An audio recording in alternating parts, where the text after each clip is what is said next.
अपना उत्तराखंड में आप सभी का बहुत स्वागत है। मैं हूं आपके साथ पेमनदीप। खबरों की शुरुआत करते हैं। उत्तराखंड की धामी सरकार ने दायित्वधारियों की लिस्ट जारी कर दी है और 20 लोगों को सरकार में दायित्व दिया गया है। इसमें कई बड़े नाम भी शामिल है। अजय कोठियाल को राज्य पूर्व सैनिक कल्याण सलाहकार समिति का अध्यक्ष बनाया गया। ऐश्वर्या रावत और साथ ही सायरा बानो को राज्य महिला आयोग का उपाध्यक्ष बनाया गया।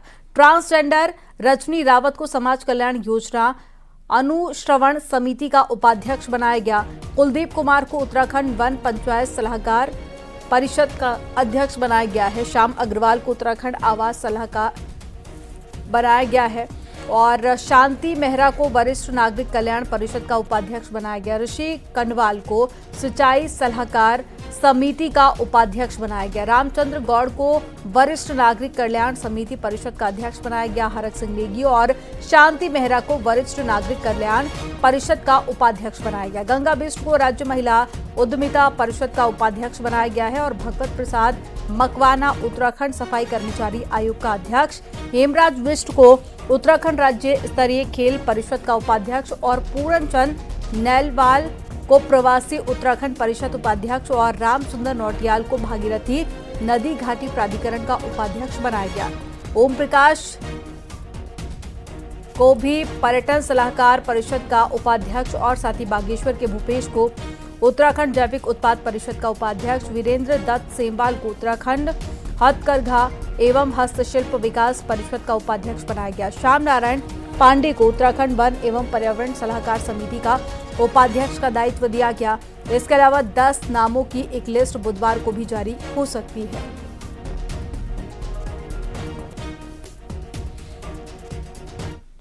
सोशल मीडिया पर फिलिस्तीन के झंडे के साथ में कुछ मुस्लिम युवकों का एक वीडियो वायरल हो रहा है। ये वीडियो हरिद्वार के मंगलौर का बताया जा रहा है और ईद की नमाज के बाद में बताया जा रहा है ये वीडियो बनाया गया और कुछ मुस्लिम युवक फिलिस्तीन के झंडे को लहरा रहे हैं। बताया जा रहा है कि ये वीडियो रुड़की के पास में मंगलौर इलाके का है। वीडियो के आधार पर पुलिस जांच पड़ताल कर रही है। हालांकि न्यूज 18 इस बात की पुष्टि नहीं करता कि ये वीडियो रुड़की का है या नहीं।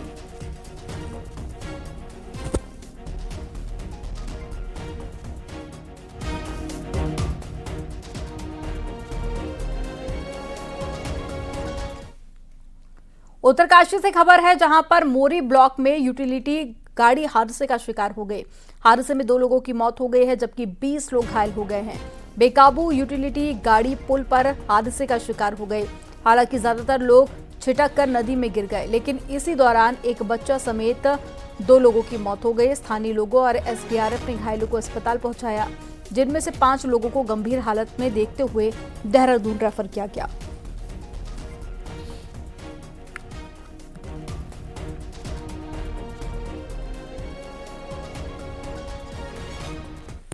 और हाथी के बच्चे का एक वीडियो सोशल मीडिया पर वायरल हो रहा है। इस वीडियो में एक हाथी के बच्चे को परेशान करते हुए कुछ लोग दिखाई दे रहे हैं। कोई हाथी के बच्चे को चिढ़ाता हुआ नजर आया और उसके पीछे से दूसरा उसे चिढ़ा रहा है।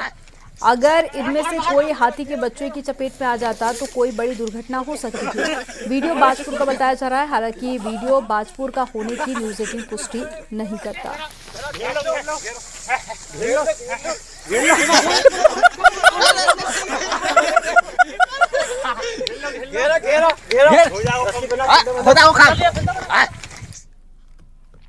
हरिद्वार के एक अस्पताल में जंगली हाथी घुस गया।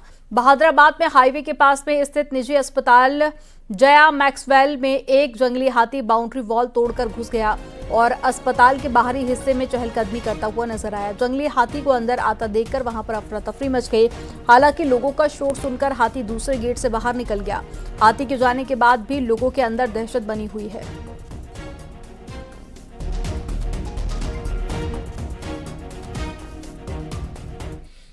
इन दिनों सोशल मीडिया पर रील बनाने का चस्का कई लोगों को लगा हुआ है, लेकिन कभी कभी रील बनाने के चक्कर में लेने के देने पड़ जाते हैं। ऐसा ही वाकया रुद्रप्रयाग में हुआ है, जहां पर नेशनल हाईवे पर 2 गाड़ी सड़क के बीच में दौड़कर रील बनाई जा रही थी और वीडियो जैसे ही पुलिस के हत्थे चढ़ा, पुलिस ने दोनों आरोपियों को थाने बुलाया और गाड़ी को सीज कर दिया।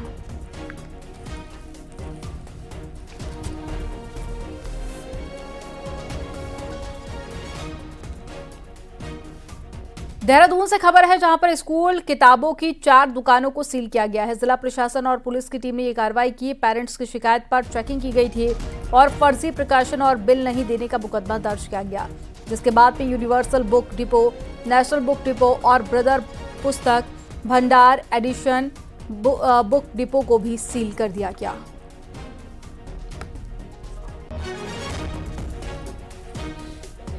उत्तराखंड में 14 सड़कों, चौराहों और एक नगर पंचायत का नाम बदलने की सीएम पुष्कर सिंह धामी की घोषणा के साथ ही राज्य की सियासत में औरंगजेब और शिवाजी की एंट्री हो गई है। नाम बदलने पर हिंदूवादी संगठन खुश हैं तो विपक्ष को नामकरण में झोल दिखता है। आपको रिपोर्ट दिखाते हैं। जन भावनाओं के अनुरूप, जन अपेक्षाओं के अनुरूप, वहाँ की संस्कृति के अनुरूप और देवभूमि के मूल स्वभाव के साथ उन स्थानों के नाम रखे जाएं और जो देवभूमि का मूल स्वरूप है उसके प्रति लोगों की आस्था बढ़े, श्रद्धा बढ़े। उन क्षेत्रों के प्रति जहां के नाम बदलने की घोषणा की गई है। ईद की शाम पुष्कर सिंह धामी सरकार ने राजनीति का ऐसा शॉट खेला जिसकी उम्मीद शायद विपक्ष को भी नहीं थी। धामी सरकार ने 4 जिलों की 14 सड़कों, चौराहों और एक नगर पंचायत का नाम बदलने की घोषणा कर दी। हरिद्वार जिले का औरंगजेबपुर शिवाजी नगर बन गया तो अकबरपुर विजयनगर बन गया। हल्द्वानी की नवाबी रोड का नया नामकरण अब अटल रोड हो गया तो देहरादून का मियांवाला रामजी नगर बन गया। इसी तरह उधम सिंह नगर में सुल्तानपुर पट्टी नगर पंचायत कौशल्यपुरी नगर पंचायत हो गई। हिंदूवादी संगठन इस घोषणा से खासे गदगद है। केंद्र सरकार ने जो हमको धामी वॉशिंग पाउडर दिया है वो उत्तराखंड के जो कलंकित नाम है, जैसे आपका चांदपुर, कितना कलंकित नाम है चांदपुर। मियांवाला कितना कलंकित नाम है, मतलब वहां रह रहे कौन रह रहा है? पहाड़ी, पंजाबी, हिंदू। और हम क्या बोल रहे हैं? मियांवाला। हम किसी को अपने रिश्तेदार होते हैं ना, उनको बोलते हैं मियांवाला, बड़ी शर्म से आते थे भाई जी आप। लेकिन आज हम लोग गर्व से बोलते हैं कि वह उसका नाम पुष्कर सिंह धामी जी ने राम जी वाला रख दिया है। अब वहाँ का जो भी मियाँ होगा, जितने मियाँ होंगे ना, वो भी राम जी वाला बोलेंगे। इधर हिंदूवादी संगठन इस बात से खुश हैं कि नए नामकरण से मुस्लिम पहचान का लबादा उतरा, तो दूसरी ओर एसपी अध्यक्ष अखिलेश यादव को लगता है कि उत्तराखंड यूपी के नक्शे कदम पर चल रहा है। वहीं पूर्व मुख्यमंत्री हरीश रावत को भी नामकरण गैर जरूरी लगता है। उत्तराखंड का नाम भी उत्तर प्रदेश 2 कर दीजिए। सर, बहुत सारी जगहों के नाम बदले मध्य प्रदेश, उत्तर प्रदेश का नाम भी उससे जोड़ दीजिए। उत्तराखंड का नाम भी उत्तर प्रदेश 2 कर दीजिए। सर, बहुत सारी जगहों के नाम बदले मध्य प्रदेश, उत्तर प्रदेश का नाम भी उससे जोड़ दीजिए उत्तराखंड का। अब यहाँ ये नाम क्यों बदले गए मुझे पता नहीं। और यदि विकास की तासीर बदल जाती है, जैसे मोहम्मदपुर जटगांव है, यदि सरकार इस समय वो गांव के लोग जो है 425-450 कुछ मांग रहे हैं गन्ने का पर कुंटल खरीद मूल्य, वो बढ़ जाता है तो मैं भी ताली पीटूंगा। मैं कहूँगा यार वक़्त ये तो मोहम्मदपुर से मोहनपुर होने से बढ़िया हो गया।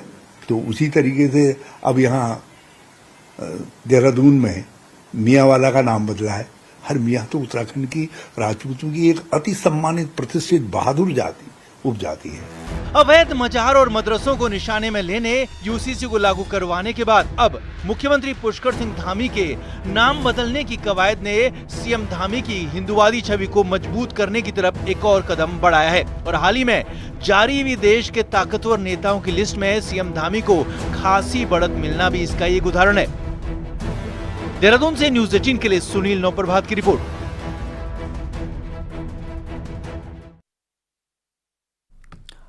उत्तराखंड में नाम बदलने को लेकर आए एसपी अध्यक्ष अखिलेश यादव के बयान की पूर्व सीएम हरीश रावत ने निंदा की। उन्होंने कहा कि उत्तराखंड हमने बड़े संघर्षों के साथ में हासिल किया। उन्होंने अखिलेश यादव पर तंज कसते हुए कहा कि उन्हें ज्ञात नहीं हो तो वो अपने पिताजी की पुरानी डायरी पढ़ लें। उत्तराखंड हमारे संघर्ष, स्वाभिमान और अभिमान का प्रतीक है और अखिलेश का इस तरह का बयान स्वीकार नहीं किया जा सकता। अखिलेश जी ने किस सोच से काम मैं नहीं जानता, मगर उनको याद होना चाहिए, नहीं तो अपने पिताजी की पुरानी डायरी पढ़ लें। हमने संघर्ष से लड़ करके इस राज्य को बनाया है, तो इसलिए उत्तराखंड हमारे संघर्ष और स्वाभिमान अभिमान का प्रतीक है। और हम इसलिए मैं अखिलेश जी की इस कमेंट को स्वीकार नहीं करता। उत्तराखंड में कई जगहों के नाम बदले गए हैं, जिसके बाद में ज्यादातर लोग खुशी मना रहे हैं। तो कुछ लोगों के मन में चिंता सता रही है कि उनके एड्रेस का क्या होगा। तो इसका जवाब भी हम आपको देते हैं। असल में लीगल एक्सपर्ट्स ने एक झटके में लोगों को इस चिंता से मुक्त कर दिया। आपको एक रिपोर्ट में दिखाते हैं। पुष्कर सिंह धामी सरकार ने 15 नामों को बदल दिया तो फैसले का कई तरफ से स्वागत हुआ, लेकिन अब इन इलाकों में रहने वाले लोगों को चिंता भी सता रही है कि आखिर उनके डॉक्यूमेंट्स का क्या होगा। न्यूज़ 18 की टीम भी लोगों के बीच पहुंची, जिसमें देहरादून के साथ हल्द्वानी के भी लोग थे और लोगों को यही चिंता थी कि अब उनको आधार कार्ड से लेकर पासपोर्ट और वोटर ID कार्ड को भी बदलना होगा। हमारे बच्चों के मार्कशीट में सब में नवाबी रोडी लिखा हुआ है, तब उस चीज को कैसे चेंज किया जाए। जो लोग बाहर रहते हैं यहाँ से, जो आज नवाबी रोड में नहीं रहते हैं, वो बाहर रहते हैं, उनकी चिट्ठी पत्री में दिक्कतें आएंगी। कई जॉब करते हैं, तो उस जॉब में जो उन्होंने पहले नवाबी रोड का नाम दे रखा था, आज अटल रोड, उसमें कई चीज प्रकार की दिक्कतें आएंगी। काफ़ी दिक्कत है। मेन तो कागजी दिक्कत है, Aadhaar card, PAN card, voter card, बच्चों के राशन कार्ड से लेके हर चीज़ से चेंज होगा। अब इसको चेंज करके कौन दे। लेकिन कानून के जानकारों का कहना है कि नाम बदलने से किसी के लिए कोई दिक्कत और परेशानी नहीं होने वाली है, क्योंकि सरकार का नोटिफिकेशन जारी होने से पहले जो नाम है वो नाम वैसे ही रहेंगे, उन्हें बदलने की कोई जरूरत नहीं होगी। साथ ही कानून के जानकारों का कहना है कि सिर्फ अब जो नए डॉक्यूमेंट्स बनेंगे उनमें नाम बदले हुए होंगे, लिहाजा ना तो जनता पर कोई बोझ पड़ने वाला है और ना ही लोगों को नाम बदलने से कोई परेशानी होने वाली है। शैक्षणिक या किसी भी प्रकार के दस्तावेज जो कि सरकारी, अर्ध सरकारी, किसी भी प्रकार की इस तरह से जारी किए गए हों, तो वो वही रहते हैं। उसके बाद आगे से जिस दिन ये नाम बदलता है, उससे अग्रिम तिथियों पर आगे की समय के लिए उसमें नया नाम जो है अंकित किया जाता है। ऐसा कहीं नहीं है कि जो निवासी उस स्थान के हैं, जिस जगह का नाम बदला गया है, चाहे वो जिला हो, चाहे वो शहर हो, चाहे वो राज्य हो, कि उनके दस्तावेज बेकार हो जाए।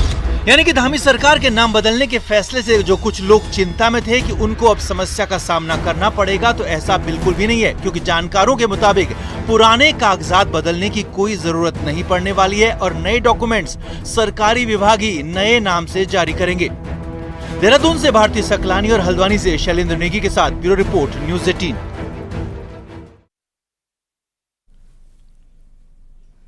मुख्यमंत्री पुष्कर सिंह धामी ने मंगलवार से विभागों की गेम चेंजर योजनाओं की समीक्षा शुरू कर दी है। पहले दिन वन विभाग और ऊर्जा विभाग की गेम चेंजर योजनाओं की समीक्षा हुई। मुख्यमंत्री ने कहा कि उत्तराखंड राज्य की मुख्य अवधारणा में ऊर्जा और पर्यटन प्रदेश था। पर्यटन क्षेत्र में राज्य में तेजी से काम हो रहा है, लेकिन ऊर्जा के क्षेत्र में अनेक संभावनाओं पर कार्य करने की जरूरत है। सीएम धामी ने कहा कि शहरों में बिजली लाइनों और अंडरग्राउंड करने का काम मॉनसून सीजन से पहले पूरा किया जाए। साथ ही सरकारी बिल्डिंग में सोलर रूफटॉप लगाने का भी काम जल्द पूरा करें। मुख्यमंत्री ने कहा है कि वन विभाग की गेस्ट हाउस के आधुनिकीकरण पर भी खास ध्यान दिया जाए। जड़ी बूटी कृषि मार्केटिंग क्षेत्र में भी संभावनाएं तलाशी जाए।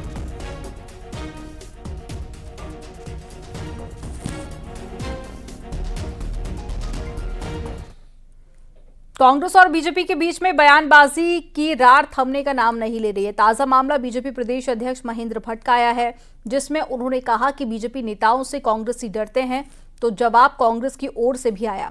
आपको रिपोर्ट दिखाते हैं।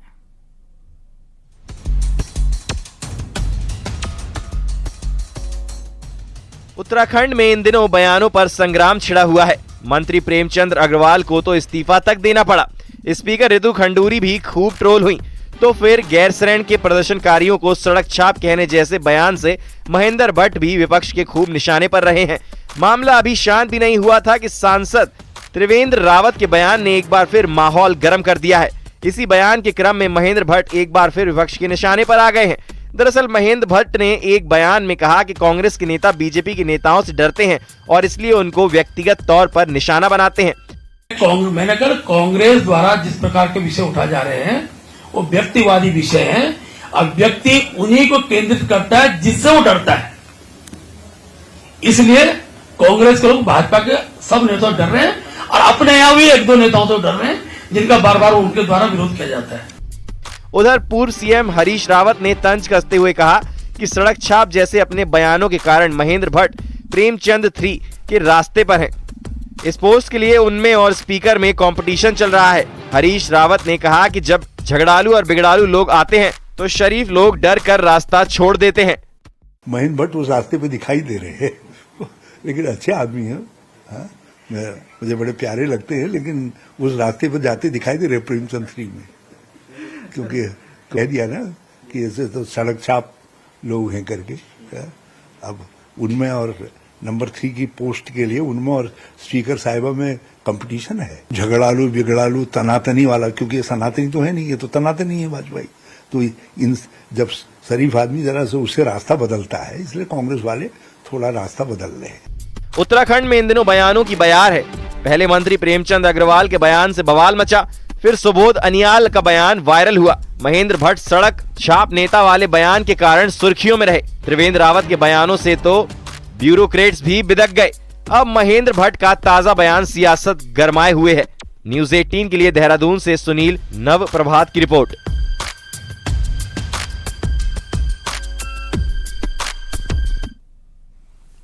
ईद के बाद में नैनीताल में बाइकों से कई पर्यटक पहुंचने लगे हैं। हालांकि शहर को जाम मुक्त करने के लिए प्रशासन ने इन सभी बाइकर्स को रूसी बाईपास और साथ ही नारायण नगर में भी रोक दिया। लगातार बाइकों से ये नैनीताल पहुंच रहे हैं, जिससे कि जाम का खतरा बना हुआ है। पार्किंग भरने की स्थिति में वाहनों को भी शहर से बाहर ही रोका जा रहा है। हालांकि इन्हीं बाइकों और गाड़ियों को शहर में एंट्री दी गई है, जिनकी बुकिंग नैनीताल में है, और डे विजिटर्स को रूसी पर रोककर शटल से नैनीताल भेजा जा रहा है। ये लॉन्ग वीकेंड रहा है और इसमें काफ़ी टूरिस्ट के आने की संभावना थी। इसके तहत ये पहले से प्लान किया गया था कि जो दोपहिया वाहन चालक होंगे वो भारी संख्या में आएंगे और इनको काठगोदाम और कालाढूंगी पे रोका जाएगा। इनको आज वहाँ पे रोका गया है। केदारनाथ धाम जैसी विषम परिस्थितियों वाले इस क्षेत्र में इन दिनों मजदूर बर्फ सफाई के काम में जुटे हुए हैं। 2 मई को बाबा केदारनाथ धाम के कपाट खुलने हैं। ऐसे में प्रशासन की तैयारियां युद्ध स्तर पर चल रही हैं। गौरीकुंड से केदारनाथ तक 19 किलोमीटर पैदल मार्ग पर बड़े बड़े ग्लेशियर को काटकर रास्ता तैयार किया जा रहा है और इस बार यात्रा की शुरुआत में तीर्थयात्री ग्लेशियरों के बीच से होकर रोमांचकारी यात्रा भी कर सकेंगे।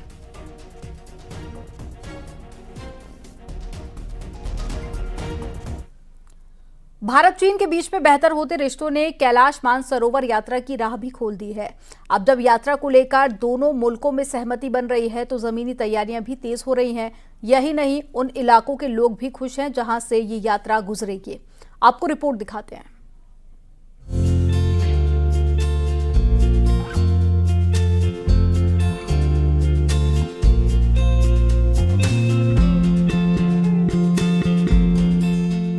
डोकलाम विवाद के बाद कैलाश मानसरोवर यात्रा पूरी तरह बंद है। इन 5 सालों में दोनों मुल्कों के रिश्ते तो तल्ख रहे ही, साथ ही यात्रा पर रोक भी लगी रही है। लेकिन अब कई दौर की वार्ता के बाद भारत चीन रिश्तों में जमी बर्फ गलनी शुरू हो गई है। ऐसे में अब इस साल की कैलाश मानसरोवर यात्रा तय मानी जा रही है। लेकिन पूरे 5 साल बाद होने वाली ये यात्रा कई मायनों में अलग होगी, जिसके लिए कुमाऊं मंडल विकास निगम ने तैयारियां भी तेज कर दी हैं। उच्च हिमालयी इलाके में होने वाली यात्रा इस बार सिर्फ 10 दिनों में ही पूरी हो जाएगी। महत्वपूर्ण यात्रा हमारी कोविड के समय से बंद है और अभी वर्तमान में इस यात्रा के लिए सहमति बनी हुई है और इसलिए इस यात्रा को शुभारंभ करने के लिए राज्य सरकार के कुमाऊं मंडल विकास निगम हम ये यात्रा को कराता है और इसलिए उसकी प्रक्रिया जारी है। तिब्बत में मौजूद कैलाश पर्वत और मानसरोवर झील हिंदुओं की आस्था का प्रतीक है। 2020 से पहले हर साल हजारों यात्री पैदल लिपुलेख दर्रे को पार कर यात्रा करते थे, लेकिन इस बार की यात्रा काफी आराम से होगी।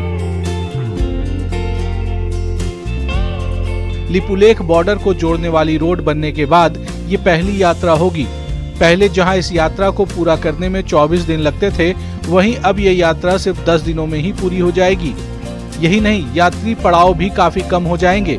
यात्रा से व्यास घाटी के दर्जनों गांव में रौनक लौटेगी। तो इसमें क्या है कि हमारा एक तो व्यापारिक महत्व और उससे भी बढ़ेगा, और दूसरा क्या है कि हमारा धार्मिक उससे भी जुड़ेगा। तो दोनों चीज़ों से हमारे क्षेत्र को बहुत फायदा मिलेगा और आने वाले में संबंध भी हमारे भारत चीन के जो संबंध है वो भी अच्छे रहेंगे। कैलाश मानसरोवर यात्रा जून से शुरू होगी और सितंबर तक चलेगी, लेकिन अभी ये तय नहीं हो पाया है कि इस बार यात्रा में कितने दल शामिल होंगे। ऐसे में माना जा रहा है कि इसी महीने मानसरोवर यात्रा को लेकर पूरी पिक्चर साफ हो जाएगी, जिसके बाद भगवान भोले के भक्तों से ये इलाका 4 महीने पूरी तरह गुलजार रहेगा।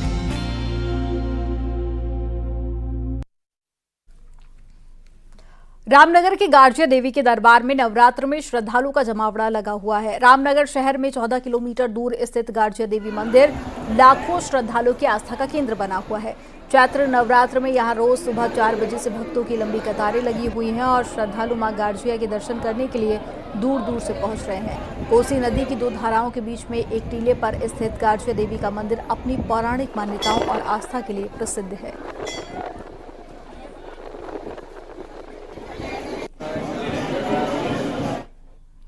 पर हाँ, माता के दरबार में दर्शन करके बहुत अच्छा लगा। जो मेहनत हुई उसका फल मिला। आगे माता के दरबार में जो भी आता है उसकी सारी मनोकामनाएं पूर्ण होती। और अब आपको दिखाते हैं पहाड़ टॉप 10। उधम सिंह नगर के जसपुर में ईद के दिन से लापता युवक का खून से लथपथ शव मिला है। हत्या के आरोपी दोस्त को पुलिस ने गिरफ्तार किया। पिथौरागढ़ के पीपली में शराब की दुकान खुलने का विरोध शुरू हो गया है। दोनों ने डीएम ऑफिस पहुंचकर प्रदर्शन किया। अल्मोड़ा पहुंचे पूर्व सांसद प्रदीप टमटा ने आरोप लगाया कि राज्य में खुलेआम अवैध खनन हो रहा है। अल्मोड़ा में खूंट गांव में पानी और सड़क की मांग को लेकर ग्रामीणों ने गांधी पार्क में धरना दिया। मांगे न मानने पर उग्र आंदोलन की चेतावनी दी। रामनगर अस्पताल मंगलवार से फिर से सरकारी हो गया है और इससे पहले यहां पर सुविधाओं के अभाव के चलते काफी विरोध हुआ।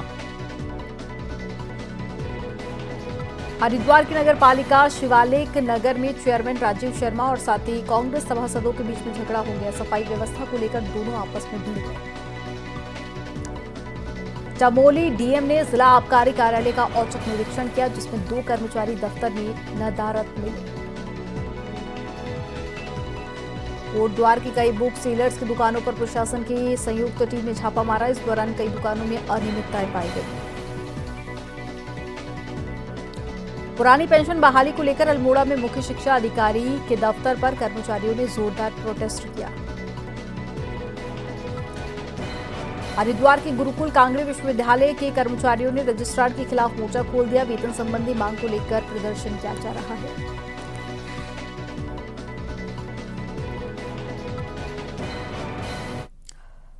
चमोली के गोविंद घाट में वैली ब्रिज बनाने के काम में तेजी के साथ में काम किया जा रहा है। उम्मीद है कि 9 दिन के अंदर वैली ब्रिज बनकर तैयार हो जाएगा। सीएम धामी के आदेश के बाद में पीडब्ल्यूडी तेजी के साथ में काम कर रहा है और हेमकुंड की यात्रा शुरू होने से पहले ब्रिज को तैयार करना है। फरवरी के आखिरी हफ्ते में पहाड़ी टूटकर आने से पुराना पुल टूट गया था, जिसके बाद में नया पुल बनाने का काम भी किया जा रहा है।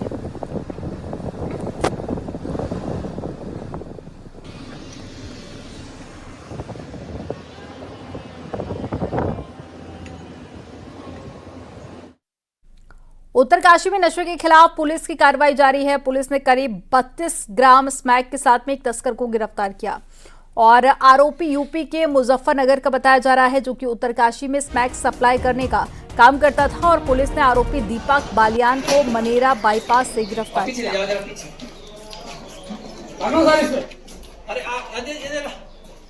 एक अभियुक्त की गिरफ्तारी की गई है, जिसके पास से लगभग 31 ग्राम स्मैक की बरामदगी की है। ये अभियुक्त मुजफ्फरनगर का है, जो यहाँ पर बड़ी मात्रा में नशे का जो है व्यापार कर रहा था और यहाँ पर उसका जो हम लोग क्रिमिनल इतिहास है वो भी जानने का प्रयास कर रहे हैं। यहाँ वक्त हो गया एक छोटे से ब्रेक का। आप देखते रहिए न्यूज़ 18।